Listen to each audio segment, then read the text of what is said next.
Welcome back to Our Money. In this episode, we're delving into the history of the $500 silver certificate. In 1878, Congress passed the Bland-Allison Act, often referred to as the Grand Bland Plan of 1878. While President Rutherford Hayes vetoed it, Congress successfully overrode his veto, and the bill was enacted into law on February 28. The act mandated that the U.S. Treasury acquire between $2 million and $4 million worth of silver each month from mining companies located in the western states.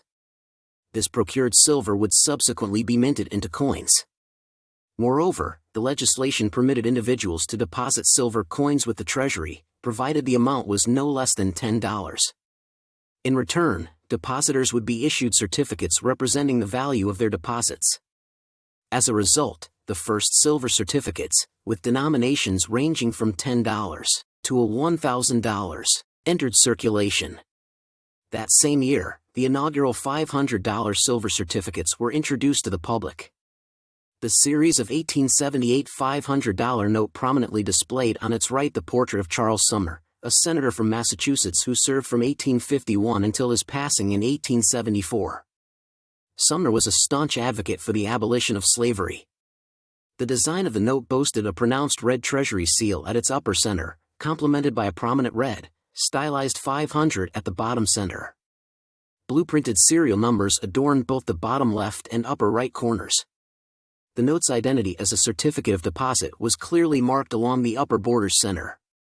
Additionally, Act of February 28, 1878 was inscribed on the lower border. The note's promise stated, "This certifies that there have been deposited with the Treasurer of the U.S. at Washington, D.C., payable at his office to the bearer on demand, 500 silver dollars." The series of 1878 proudly bore the signatures of Register Glennie Schofield and Treasurer James Gilfillan.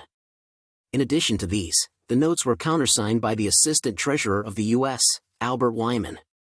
On the reverse side, the certificate's obligation was clearly stated: "This certificate is receivable for customs, taxes, and all public dues, and when so received may be reissued."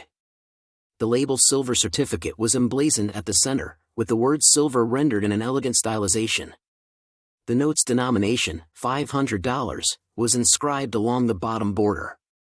Moreover, each corner of the note was decorated with either the number 500, or the letter D, symbolizing the Roman numeral representation for 500. Today, there is a single example known to exist. The series of 1880, the last $500 silver certificates issued, rolled out three distinct varieties. While several design changes were implemented, the notes retained their core elements, including the portrait of Charles Sumner. Regrettably, the first variety, bearing the signatures of Register Schofield and Treasurer Gilfillan, remains an enigma as no known examples have survived to the present day. The second variety, bearing close resemblance to the first, showcased a prominent brown Treasury seal at the upper center, accompanied by a stylized number 500 enveloped by a brown pattern on the lower center. The position to the left of this pattern, previously occupied by the counter-signature of the Assistant Treasurer of the U.S., was now designated for the series of 1880 label. The promise and the remainder of the design elements were consistent with those of the preceding series.